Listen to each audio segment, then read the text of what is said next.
Our top story tonight, wholesale prices touched their lowest level in 4 decades. WPI index in February contracts by over 2% thanks to lower food and fuel inflation. This is the 4th straight month of contraction.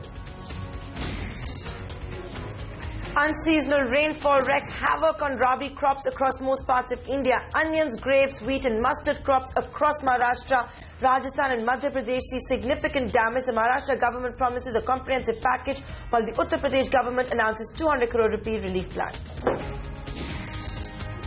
The government puts 5 more coal blocks that were recently auctioned under the scanner bids to be re-examined over timing and amount. With this, 8 coal blocks out of the 32 that were auctioned are now under the lens.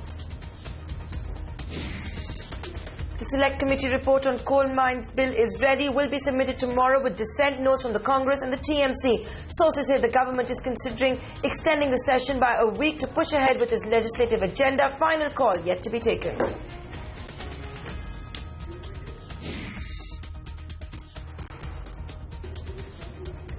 India is the only bright spot in a fragile economy, says IMF's Christine Lagarde meets the Prime Minister and the Finance Minister and hails the fiscal consolidation roadmap.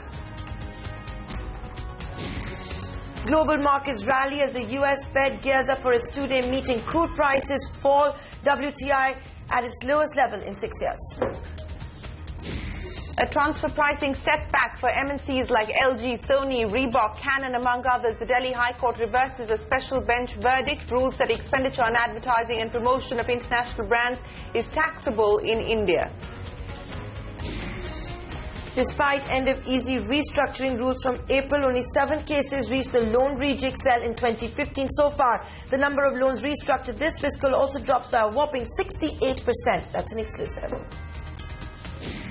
The Supreme Court reiterates its stance on Aadhaar, says the centre should monitor that states do not make the ID card mandatory to avail any services. Final verdict will be delivered in July. Wipro shakes up its top debt, shifting the balance of power. Abid Ali Nimuchwala appointed as Chief Operating Officer. Sources say 2 other senior veterans have been appointed presidents. That's an exclusive. We expect to grow up another 80 to 100% this year on a very large base. So, from that perspective, the outlook is not even a problem. Mobile advertising company InMobi is on the prowl. Founder Naveen Tiwari rules out any possible sale of the company to Google, says InMobi is itself scouting for acquisitions to ramp up its operations. It's a race against time for India Inc. 160 out of the 500 companies yet to appoint a woman director on their boards. This despite SEBI giving 1 year time to meet the 1st April deadline. A special report coming up.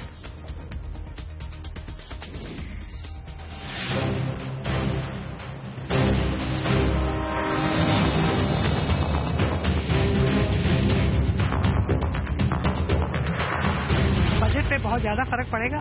टमाटर जो 30 रुपए हैं तो वो 40 रुपए के हो जाए, एकदम 25% की उसमें बढ़ोतरी है तो बहुत मुश्किल हो जाएगी। अदरक है 8 दिन पहले 60 रुपए किलो थी, इस टाइम 120 रुपए दड़ी है नेट, और ग्राहक कोई पकड़ना नहीं चाह रहा है। मतलब रख के सूख जाएगी मगर खाएगा कहाँ ग्राहक। पहले आलू भी सस्ता होता था, अब आलू, प्याज, टमाटर सब चीज महंगी है।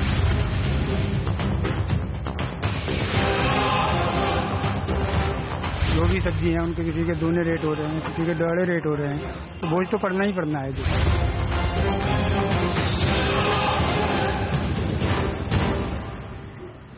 Unseasonal rains bringing more misery to farmers. Maharashtra has promised a relief package. Uttar Pradesh has already announced a 200 crore rupee relief plan as rabi crops see significant damage. Good evening. Thanks very much for joining us on India Business Hour. Hi, Nandara.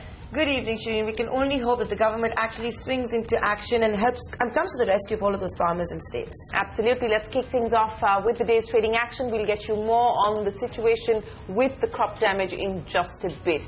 Now, new week but no enthusiasm on the Dalal Street. Bulls remain sluggish as the markets extended a tepid session with marginal losses. The Sensex losing about 65 points in what was a very range-bound session. The Nifty lost about 14 points, trading well below the 8,700 mark. Mid-caps also saw more correction with the index losing nearly 40 points today. Now, the sluggish mood is not lost on market experts. Saurabh Mukherjee of Ambit Capital says a spike is possible only if the economy shows some concrete signs of a revival. But with the way things are, he says a downward revision of Sensex targets may be on the cards. Listen in. As expectations subside, about how quickly the economy can recover, I think the bullishness is abating a little bit, which I think is healthy. I think people have got a little too excited going into the budget, and I think as the bullishness subsides, it does make sense for people to reduce their exposure, not just to the market, but to reduce their exposure to the cyclical sectors. My reckoning is Sensex earnings for FY16 are going to see big pullbacks. I think the next 8 to 10 weeks, I'm fairly confident you'll see a fairly punchy pullback in FY16 earnings estimates. My reckoning also is that economic growth estimates for FY16 will see a meaningful pullback. I think there's a great deal of sort of unwarranted optimism in both our profession and in generally in the in the sort of public sector. IMF type estimates about FY16 economic growth. Some of the numbers are just fantastic as to how India will post 8% plus economic growth next year. I think as economic growth numbers pull back, as earnings numbers for FY16 pull back, you're bound to see a degree of moderation in market enthusiasm. There's one expert's view on where the Lal Street is headed on the macroeconomy now. Wholesale price inflation falling to a 4-decade low in the month of February. It fell by 2.06% against expectations of a fall of 0.6%. The December wholesale inflation also sounds worse after being revised to 0.55% from the earlier 0.11%. The big fall in February has come in from fuel prices, which has fallen by nearly 15% year on year. But the worst news is in the prices of manufacturing goods that has risen by 0.3% year on year and fallen by 0.3% from last month's level. For more on this story, let's go across to Lata Venkatesh. Lata, put these numbers in perspective for us. And what do you think the RBI is going to do? Actually, there are positives even in the food inflation not having risen much. It's up only 7.7% year on year compared to 8% in January. Likewise, vegetable prices as well have not shot up so much as they appeared to in the CPI basket. But that said, the wholesale price index is largely dominated by manufactured goods. And there, at the headline level itself, it's only a 0.3% rise year on year. That is the lowest I think I can ever remember manufactured products. And month on month, it's actually a fall of 0.3%. Now, one thing is very clear. The trend is manufactured products, a bulk of them are falling because of their exposure to global commodities. The CPI does not have a whole lot of commodities that are linked to global prices. They're largely food dominated. But the WPI has a number of commodities, notably chemicals and metals, which are actually priced according to the landed price of their imports. So witness the prices of basic metals and alloys. That's 11% of the WPI, and that's fallen 0.67% year on year, month on month, and year on year it's fallen by about 2.1%. Likewise, chemicals is 12% of the whole WPI. That's fallen 1% month on month, Feb over Jan, and about 0.9% year on year. What this is saying is globally these commodities have crashed, and we have a strong rupee, or at least a rupee that's not depreciating with other currencies, with the result that the landed prices are falling and local guys have to adjust to these prices. But this is all known to the Reserve Bank. We saw a seminal fall in commodity prices all the way from September, October, November. We still didn't get a rate cut in December. And therefore, because of this minus 2% WPI, should we begin to reopen hopes of an April rate cut? Well, there's a small percentage of the market which still believes an April rate cut is possible, but it may not be because of this bad news or deflation that is coming from the WPI. The Reserve Bank, in my opinion, will still be worried about how the 2% rise in service tax and the 2% surcharge imposed on service tax works its way into prices, because these get reflected in the CPI. As well, how did the fuel price, which was raised on the last day of February, both petrol and diesel work itself out, or how did the marginal rise in freight rates work themselves out? So they will watch for the March inflation number, which will come only on April 15th. So April 7th perhaps is still unlikely. Maybe a mid-quarter, mid-policy cut, out-of-turn policy cut is still possible. April still looks difficult because the WPI is not the index that the RBI follows. As well, the global commodity crash and the slack in the economy were both known to everyone in the economy.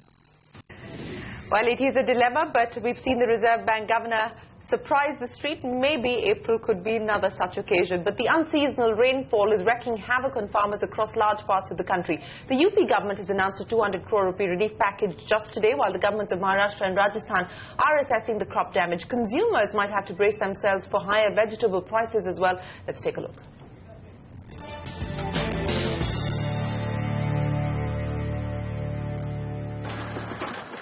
In less than a fortnight, the states of Maharashtra, MP and Rajasthan have been hit by a second spell of heavy rainfall. Farmers are bearing the brunt of this unseasonal rain, with wheat, chana, peas and mustard crops being significantly impacted.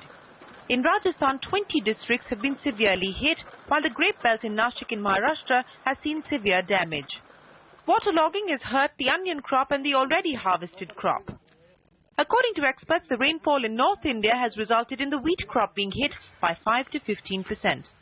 गेहूं की फसल जो गुजरात और महाराष्ट्र में तो अब लगभग तैयार हो गई थी, तो वहां पर इसका जो असर है वो वही हुआ है जहां पे साथ में तेज आंधी भी चली है, तो उससे फसल जो है खड़ी फसल गिर गई है, जिससे कि ये हो सकता है कि अब फर्दर उसमें यील्ड का तो इतना लॉस नहीं होगा, पर जो ग्रेन है वो उसका रंग जो है वो बदल सकता है, तो उससे जो है उसकी मार्केट की वैल्यू पर बुरा असर पड़ेगा. Agri-experts say the western disturbance causing the rain and hailstorm is likely to continue and we could see another spell around March end or in April. आने वाले कुछ दिनों में भी अभी ऐसा लग नहीं रहा कि किसी विशेष सुधार की संभावना है.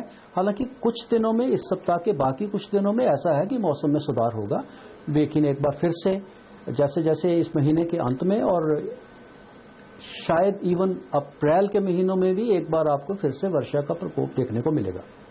The UP government has already announced a 200 crore rupee relief package, while the government of Maharashtra, which is currently assessing the damage, has told the assembly that a financial package will be worked out shortly. The government of Rajasthan has asked district collectors to expedite the report on the damage. It's not just farmers, consumers are also suffering as vegetable prices soar across mandis in the country. In New Delhi, this is Shireen Bhan.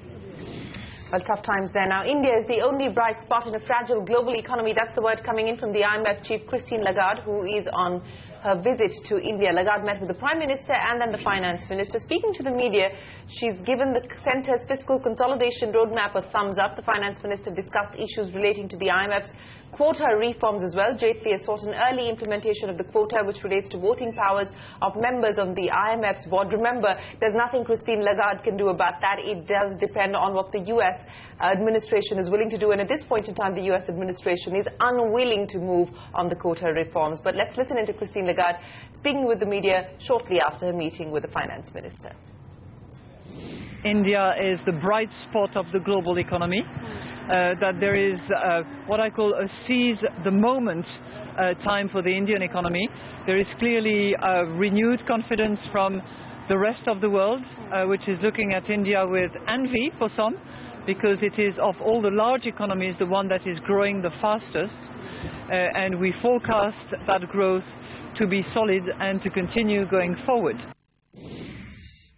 There is a degree of fiscal consolidation, which is good. I was very impressed by the fact that the state authorities, most of them at least, also abide by the fiscal principles and discipline.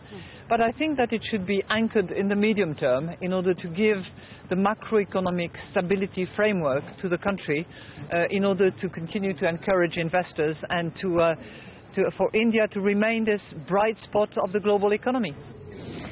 So that's Christine Lagarde sounding quite bullish on the Indian economy, and shortly after those statements, the chief economic advisor said the rating agencies should listen to IMF and upgrade India's sovereign rating.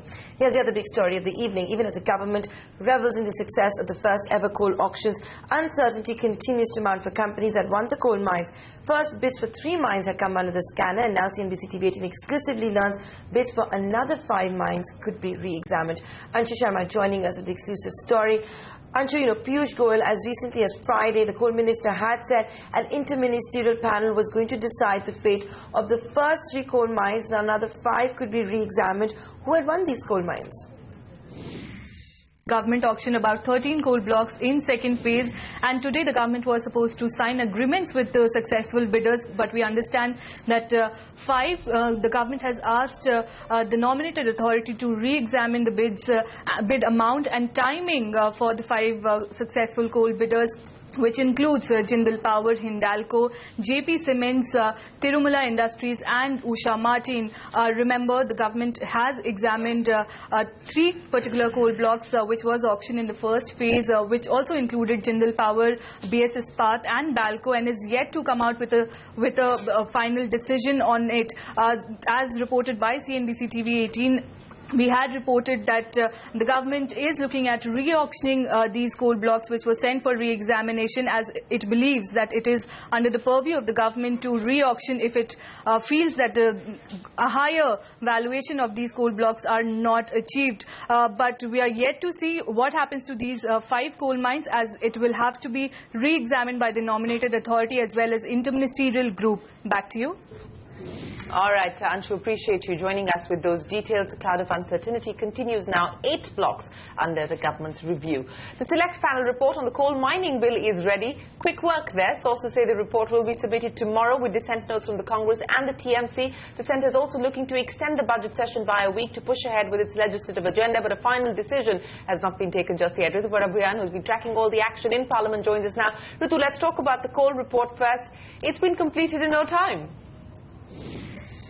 It seems the select panel on coal has moved swiftly, and according to my sources, the panel has adopted the draft report on the coal bill today itself, and there is a possibility of this report being tabled tomorrow itself. However, you know, the same sources added that they are expecting dissent notes from both the Congress and the left parties on the provisions of the and the recommendations of the select panel. So what exactly has the select panel recommended in its draft report? According to my sources, there are recommendations regarding labor-related provisions as well as regarding the coal regulator. On labor-related provisions, for example, once an existing mine gets taken over by a different company, then to safeguard the interest of the existing labor, the select panel has recommended that there should be a mechanism for settling the dues of the existing labor, and that should be mentioned in the rules itself. In addition to that, there was also a view in the select panel, in the majority of the select panel, that provisions regarding the regulator who will finally oversee the auctioning of mines, as well as the regulation of the mining sector, including the provisions of private mining. In such a case, the provisions of the regulator should also be mentioned and clarified in the rules. Of course, now we'll have to wait and see if the government is able to table the recommendations. The select panel is able to table the provisions tomorrow, and we'll have to see what the dissent note by the opposition members say. With that, it's back to you. All right, Ritu, appreciate you joining us. So the select panel will submit its report tomorrow. Now, the government is also planning to extend the budget session. Sources say the centre may seek a 1-week extension to push its legislative agenda. The government is currently seeking legal advice, and a final decision is yet to be taken, but we could perhaps see that go through. Now, the political fight over the land acquisition bill has spilled onto the streets of the national capital. Members of the Youth Congress were greeted with water cannons and police batons when they took to the streets today to voice their protest against the land acquisition bill. Meanwhile, senior Congress leaders also led a march from Rajghat to Parliament. Remember, the bill, which was passed by the Lok Sabha last week, has been opposed by the Congress and has been labelled anti-farmer. BJP की सरकार तो हमेशा BJP party ही पूंजीपति party रही है, तो उनको किसानों से क्या मतलब? It is anti-farmer. It also endangers the food security of the country. एक यूनानिमस बिल ये बना था, तो आज ये क्या बात है कि इतना जल्दी इस कानून को ये पलटना चाह रहे हैं? जब वोट चाहिए था तो किसानों के साथ दिखाई दिए, आज सत्ता में आने के बाद धोखाधड़ी हो रही है, नाइंसाफी हो रही है, बेईमानी हो रही है. Well, the Congress upping the ante there as far as the land acquisition bill is concerned. Now, the spectrum auction is still underway, and at the end of 11 days, the bids seem to have saturated around the 1 lakh crore rupee mark. Total bids today at 1.03 lakh crores, and telcos are still slugging it out for airwaves across all bands. We thought that it would have gotten over sooner, but 11 days and counting, that's the spectrum auction for you, Nandara. And while loan recasts worth 20,500 crore rupees are awaiting approval from the CDR cell as the corporate debt restructuring cell, including that of Pipavav Defence, CNBC TV 18 learns a number of cases referred have fallen by a whopping 68% this fiscal. Ritu Singh standing by with the exclusive details of that story.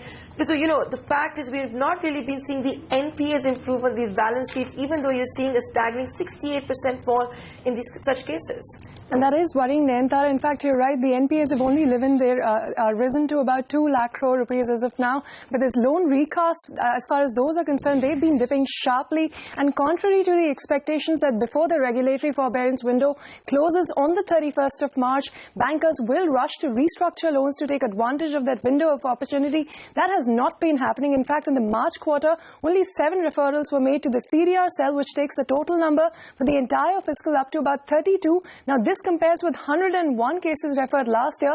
So there's an almost 70% dip, as you mentioned, in the number of cases that were referred. Now, of the largest cases, of course, the biggest one is Pipavav Defence with a debt of 7,500 crores. Now, as we reported earlier, last week's CDR meeting to take a decision on the CDR package for Pipavav has remained inconclusive, but we do expect that approval to come through very soon. Some of the other larger cases that are with the CDR cell as we speak is Concast Group, which has a debt of over 5,700 crores. There's Orissa Manganese and Minerals with 3,700 crores. There's MSP Metallics and Minerals, as well as LSP Steel and Power with 1,300 and 1,000 crore respectively. The smaller ones are Tantia Construction with 900 crores and Varia Engineering with 400 crores. So these 7 accounts together, which are pending approvals, worth rupees 20,500 crores with the CDR cell as we speak. Of course, the next meeting of the CDR cell is slated for as early as Wednesday, which is a day after tomorrow, and we do expect some key things to come up aside of Pipavav Defence, one of which is Suzlon's Senvi on sale, which we expect will get an approval in the coming meet. Okay. All right, Ritu, very quickly, because we're completely out of time, a quick take on the other story that you're tracking, and that is State Bank of India's property auction. How has that gone?